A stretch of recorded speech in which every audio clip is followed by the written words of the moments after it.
شادی سے 4 دن پہلے ہماری بہن نے ہم سے اپنی جائیداد کا حق مانگ لیا۔ کہنے لگی جہیز رہنے دیں، مجھے میری حصے کی زمین الاٹ کر دیں۔ ہمارے ہاں اس سے پہلے کبھی ایسا نہیں ہوا تھا کہ کوئی عورت یا لڑکی اپنے باپ یا بھائیوں سے اپنی زبان میں اپنا حق مانگے۔ ہمارے بڑوں نے بہن کو بہت سمجھایا کہ ایسا نہیں کرتے، ہم گاؤں میں بے عزت ہو جائیں گے کہ ان کی بیٹی اپنا حصہ اپنی زبان سے مانگ رہی ہے۔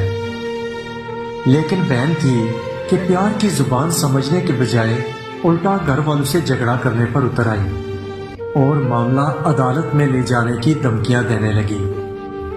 ہم سخت پریشان تھے کہ اب 2-3 دن میں ساری برادری گھر آنے کو تیار ہے اور یہاں ایسا ماحول بن گیا ہے کہ شاید یہ شادی بھی رک جائے یا انکار کرنا پڑے یا پھر چپ کر کے اس کے حصے کی زمین اس کے حوالے کر دی جائے۔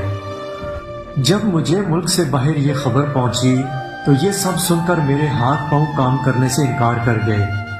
بھوک مٹ گئی۔ کفیل میرے کام نہ کرنے کی وجہ سے مجھ سے ناراض اور میں خوشی کو غم میں تبدیل ہوتا دیکھ کر نڈھال ہو گیا، کیونکہ میں 9 سال سے ملک سے باہر تھا اور اپنی بہنوں کے گھر بسانے کے لیے محنت کر رہا تھا۔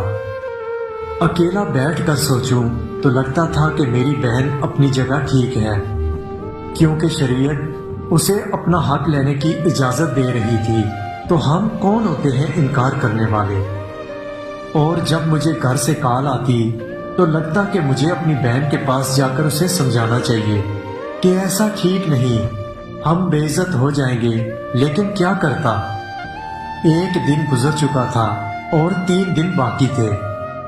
میں نے شام کو بہن سے بات کرنا چاہی تو کہنے لگی کہ اگر تم میری شادی سے پہلے جائیداد دلوانے میں میرا ساتھ دینے کا وعدہ کرتے ہو تو میں تم سے بات کرتی ہوں، نہیں تو دوبارہ مجھ سے بات کرنے کی ضرورت نہیں۔ میں نے اسی شام بنا سوچے ٹکٹ کروانے کا ارادہ کیا اور اگلی صبح جہاز میں بیٹھ کر رات 1 بجے گھر پہنچا۔ سب خوشی سے ملے اور بڑوں کے چہرے پر اداسی نے ڈیرے جما رکھے تھے۔ سب مجھے ضرور ملے، لیکن ایسے جیسے میں 9 سال بعد نہیں بلکہ ہر شام گھر آتا ہوں۔ اکیلی بیٹھی بہن کے پاس پہنچا تو میں نے محسوس کیا کہ وہ شدت سے میرا انتظار کر رہی تھی اور مجھے دیکھتے ہی مجھ سے لپٹ گئی اور ہم دونوں بے اختیار رونے لگے۔ میں حیران تھا کہ فون پر بات کرنے سے انکار کرنے والی مجھے اتنی شدت، محبت اور خلوص سے کیسے مل سکتی ہے۔ خیر، ملنے کے بعد ہم دونوں بیٹھے۔ 9 سال بعد ہماری شکلیں کافی تبدیل ہو چکی تھیں، لیکن دل وہی 9 سال پہلے والی جگہ پر اٹکے ہوئے تھے۔ باتیں شروع ہوئی تو کہنے لگی بس مجھے میری زمین مل گئی ہے، مجھے میرا حق بھی مل گیا ہے، مجھے میری خوشیاں بھی واپس مل گئیں، یعنی مجھے میرا بھائی مل گیا تو جیسے مجھے سارا جہان مل گیا۔ اور ہم دونوں کھلکھلا اٹھے۔ میں نے پوچھا پھر تم نے سارے خاندان کو کیوں پریشان کیا؟ کہنے لگی اگر ایسا نہ کرتی تو جس طرح تم نے ہمیں ٹرک کی بتی کے پیچھے لگا رکھا تھا کہ اگلے مہینے آ جاؤں گا، دسمبر میں آ جاؤں گا، مارچ میں آ جاؤں گا، تو میرا خیال ہے کہ تم نے اور بھی 9 سال نہیں آنا تھا۔ اور یہ ہم دونوں باپ بیٹی کا پلان تھا جو اللہ کی رحمت سے کامیاب ہوا۔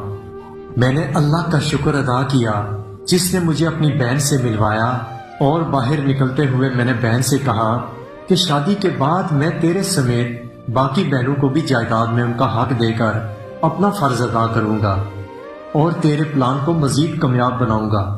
یہ سنتے ہی کمرے میں موجود تمام لوگوں کے چہرے پر مسکراہٹ بکھر گئی۔